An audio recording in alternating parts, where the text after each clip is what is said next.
Welcome to America's Heroes Group.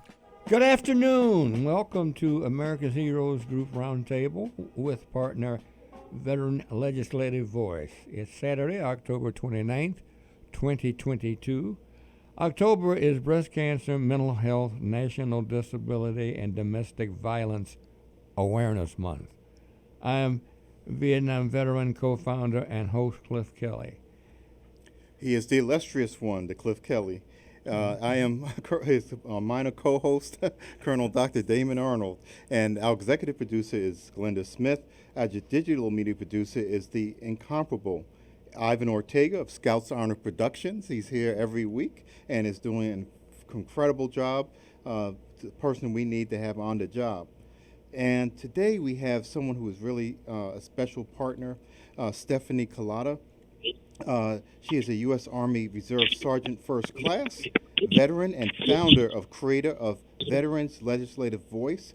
She has been on the side of veterans for many years and has done a stellar job of making sure you understand where we stand with our legislative initiatives. So today we're going to talk about the November 8th election. You decide. Like you didn't know it was going to happen, right? We've had commercial after commercial. I have 1,000 emails on my phone every day about different political parties asking me for money. So hopefully we will get something out of the money that we all are spending on our legislators. But I'm going to turn it over now to Stephanie. Why don't you give us an idea of what's going on right now? Hi. So right now, with the election coming up, there's been, of course, a lot of polls and a lot of nervousness that's going on because everybody's expecting it to be a very, very close race. And it can either go one way or the other, and it could just be splitting hairs at this point. Yes. So it's really important for people out there to understand what they're voting for, who they're voting for, so they can make the best decision, honestly, for everybody involved. Yes, because there was one thing that you were talking about before was that was covered earlier was the House Resolution 8888, the Food Security for All Veterans Act, and that is something that I know that about 54 Republicans voted against it, but not really clear on why that happened. But what is that all about? Is there anything that we should know about that? Well, I mean. There isn't really. I've been searching and searching. There is one common thing that does happen in Congress is that the opposite party would vote no for something that would make that party look better. Mm-hmm. So there's honestly that type of politics that becomes involved. Those 54 Republicans that voted against, Republicans typically complain about the spending or the funding involved because, of course, a lot of bills that Democrats do tend to sponsor or introduce do take up a lot of money. But that's often things that we mostly need, like, for example, the Agent Orange bills that was put in and passed, the Blue Water veterans bills that have been put in and passed, and also the PACT Act to help with burn pit veterans. All of those include a lot of money, and they were introduced, pushed, and sponsored by Democrats and not Republicans. Oh, yes, yeah. And then there was also one other piece of legislation. It was the Senate bill. It was S 11198. The 117th Congress actually pushed this in 2021, 2022. But then it was the Solid Start Act of 2022. And it looks like it received a lot of friction because the VA recently changed its policy about abortion.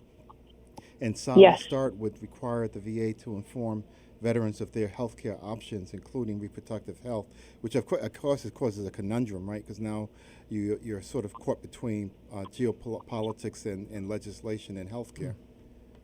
Yes, it's so true. And so for the Solid Start of 2022 was introduced and pushed by one of the representatives, Elise Slotkin, and I can't quite remember the senator's name off the top of my head, but Representative Slotkin had really fought for the passage of this bill as is. And yes, the pro-life caucus had an interesting fight about it. The bill is basically ensuring that the VA will contact veterans 3 times in their first 12 months of transitioning out of the military so that they know what services are available for them, to how to get enrolled, where to start for VA disability. All of that type of information is in there.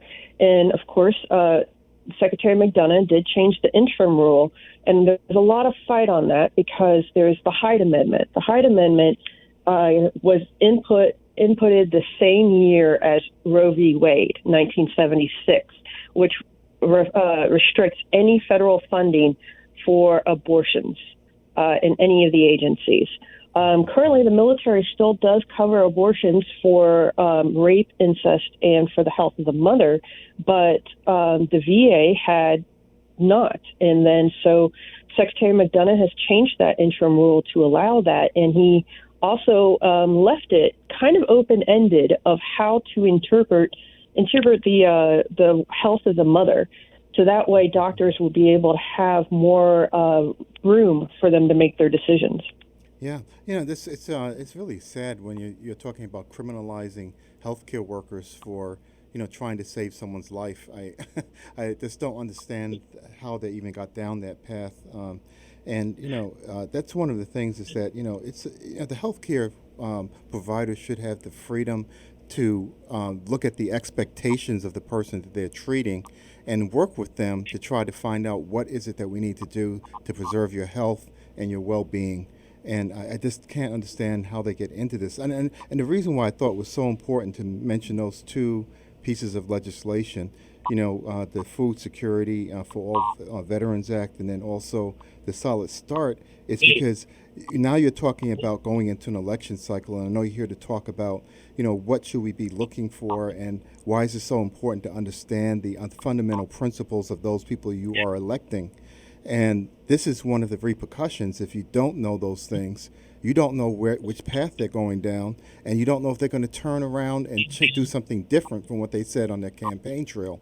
That's so true, and it's really important. I'll add to the abortion care portion, especially for federal funding. It's the Alabama State Attorney General actually said that he would prosecute VA doctors for performing abortions on rape and incest victims, even though it's technically they're performing on federal property. So this guy, Steve Marshall, is actually up for election this year. So it's really important for everybody to understand, especially the incumbents, and what they say they're going to plan to do. Republicans have also said that they are going to cut back on Social Security payments and lots of other things that could be very scary for many people that depend on that. Yeah, I remember this going back in time was someone had said it was when someone tells you who they are, believe it. I think it may have been Maya Angelou, I'm not sure, but someone had made that comment. So, people are showing you who they are, and you better take it to heart when they're telling you that this is what I'm going to do to you. Yes.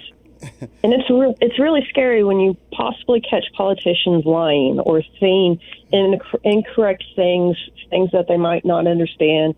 I love to point out Governor Abbott, who doesn't understand how women find out that they are pregnant, because he believes that at conception, women know that they're pregnant, and then they have 6 weeks to have an abortion. Well, the actual biology and anatomy of it is that you don't find out until 5 or 6 weeks, and for some even later than that. So it's very frustrating when these types of things happen. So we really need to educate ourselves on those elected officials. Yeah, and then, there's also one thing that's always left out of this discussion, and it's the mental health aspect of women who are going through that. It is not an easy decision, and it's not an easy thing to go through. And anyone who thinks it is, they're just completely out of whack. They don't understand what is actually going on in that kind of situation. And so they should be treated with kindness and respect and understanding, especially in cases of rape and incest. And especially if it's something that you're doing something within your family structure with incest. It's not something that should be taken lightly, and that people should have the prerogatives to go forward and to talk to their medical provider and have an outcome that makes them whole. And we don't talk about that enough. No, we don't. And the Hyde Amendment had even restricted doctors from even doing abortion counseling, which is so important, especially for veterans that are in states that require abortion counseling by doctors for the exceptions for medical things. So when Dobbs' decision happened, I didn't even know whether my doctors could, and then I found out they couldn't. The most vulnerable socioeconomic demographic for veterans are the ones that primarily use the VA because they can't afford anything else.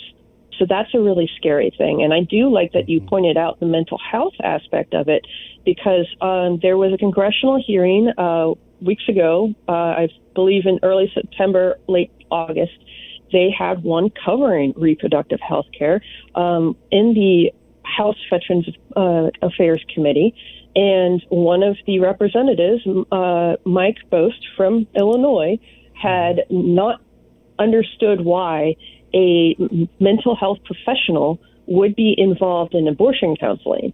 And it frustrated me so much because a lot of women, military women and veteran women, have been exposed to sexual harassment, sexual assault. 1 in 4 military women actually experience sexual assault in their military career, which is crazy because for civilian women, it's 1 in 7 in their entire lives. We're only looking at 3 to maybe 12 years. So it's really scary when those things happen. So it's more likely that veteran women and military women are going to be on these mental health medications that would have to be immediately stopped if they became pregnant because they're not compatible with a pregnancy. So coming off of these medications immediately can cause so many issues, mental health-wise, physically, mentally, and emotionally. And having the mental health professional in the room for the abortion counseling is vital for our women. Yes, and one of the things that there's a time to protest and a time to to show your viewpoint when you're doing things, and for people to stand in front of abortion clinics and call these women murderers when they're going through this mental health issue we're talking about, and maybe have gone through a rape, they're adding more injury to insult to injury, right? They're actually making things worse. So if they have any compassion about people, they need to be out of there. And don't be trying to bomb clinics. Don't be trying to do things that are irrational. If you have a particular point, that's why we have polls. That's why we vote. But don't be putting yourself out there. This is sort of rings in my mind about what just happened to Nancy Pelosi's husband with someone with a hammer. This is just tantamount to doing that to women, taking a hammer to a woman's head by taking away her choice. So scary. It's so terrible. And then when you talk about with going through all of that mental health wise, the DOD Secretary Lloyd Austin, Honorable Lloyd Austin, had just put in a new policy to allow travel expenses for people that require an abortion, that they will actually pay for them to go to a state and a location that could actually give it to them if they are in a very restricted location. 40% of our military are in highly restricted abortion ban locations, which is scary. And I am actually really scared for the people that do require abortions and have to travel. Because if you have been raped and then you become pregnant, you will have to travel, most likely by plane. That means TSA, patted down, going through very public, close locations. And it's very scary for somebody that has just recently gone through this trauma. Right. And you're also being cut off from your social support network that you may have locally, right? You have friends who are going to be helping you, talking to you, and family. And so you're just abandoning them, throwing them in a plane and say, go somewhere. It's just absolutely insane. It's the same. It's almost like, tantamount to, in some part, to what has been going on with taking people who have gone across the border and just throwing them on a bus and sending them to another city, and some other part, another state, somewhere else. And we have to start treating people with dignity overall. And this is really a fundamental point of dignity, taking away a fundamental right that we've had for decades, right? Yes, and it's very scary. I'm actually a Florida resident, and I'm really ashamed of my governor. So I completely feel everything that you're talking about, and it's crazy. It feels like we're in an alternate universe right now. One of the things when it happens for rape victims and for others is that if you have to travel somewhere, military don't have a choice of where they live. They get stationed. And then when you have to travel, you have to, if you have to travel outside 400 miles, you got to put in a travel pass or request to leave that area. So there's so many restrictions, and 84% of the military are men. The number gets higher the higher rank they get. So majority of the time, you're going to have a male supervisor that you'll have to explain what's going on. And so I keep pointing this out for those that don't have regular periods or the fear of getting pregnant, so that they can understand how much intrusiveness that you go through when these type of things happen. And it's pretty scary. We had to go through classes when I deployed because people didn't understand that women take birth control for things other than just not getting pregnant. Yes. And so when you deploy, you're allowed to get a 6-month supply of birth control just in case if they might not be able to give you a resupply immediately. So there were supervisors that thought, my soldier's getting birth control. That means she's going to be having sex everywhere. And that's against General Order Number 1. That is not what's going on here. And so we actually had to have classes with people to understand that. And it was just so crazy that we had to sit through that. And this was 14 years ago. This wasn't 30 years ago. This was 14 years ago.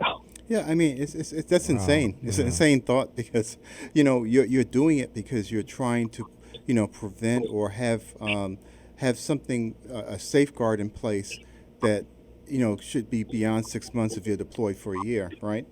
So, so should I take all the safeties off my guns because I may not pull the trigger?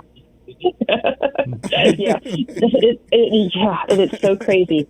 Of things that happen, and so it's very frustrating. I do want to pivot a little bit to helping people understand more things that happens, especially with the upcoming election. One of the sites that I love the most is called Ballotpedia, BALLOTPEDA.org, and you can plug in your address, and you can actually look up a sample ballot. So then the amendments that are going up for vote, the people that's going up for vote, and then you can start searching and looking up their information. Oh, that's fantastic! Yes, you can find ballot information, or polling locations. You can find previous elections, so you can see how the incumbents have actually fought and how they've actually had gone through their different elections in the past. There's a lot of things that you can learn about. I do encourage people to look up their House of Representatives and their senators online. They have their own websites, and you can actually see their voting history. So you could see what they voted yay or nay for. If you're looking for specific bills, definitely look that up on congress.gov. And then lastly, for everything that you read and you find online, and then you see people at the on their podiums and talking, I highly encourage to basically fact check everything, and fact check everything, because one of my biggest complaints that's happened in the past was with the PACT Act. I keep pointing out is that Senator Toomey and Senator Ted Cruz had called the Democrats out for putting pork barrel spending in the PACT Act. There was no pork barrel spending in the PACT Act. It was money that was actually going to veterans, even though they said it wasn't, and it was going to fund for VA clinics and other resident areas so that it can actually support veterans. The reasons why they had to write that in there is because they had killed a commission that was supposed to be following through with what the VA had studied, so then they can create clinics, close clinics, downgrade hospitals, those type of things. That had gotten killed mostly by bad media press and fake news honestly. So they added that information so they can help the veterans out and actually create more clinics to support them. Wow. This is, as you were saying that, I was thinking in the background of my head is that, this is something that not only is it, not pork, it's essential life-saving money for veterans. And they're doing this and saying this in light of 22 veterans dying every day still from suicide. Yes. And it is absolutely ludicrous. They should not be holding a political office. Myself personally, if I were to be operating as a soldier and then I start doing crazy things, they would pull me out of service, and that's it. So we're out of time, and I want to make sure that you are, everyone knows what great work you're doing, Stephanie. And if there's do you have a website or a number that they can get in touch with? Yeah. So it's Veterans Legislative Voice. I'm on Facebook, Twitter, and Instagram. I have my website with VETS legislativevoice.org, and I'm also online, Steph Kalota, STEPHKALOTA. Do your research, like Stephanie said, and go ahead and vote with a good open heart and an intellectual head that's telling you the right person to vote for. So thank you so much, Stephanie. We're going to go on to a commercial break, and stay with us. America's Heroes Group will be back very quickly.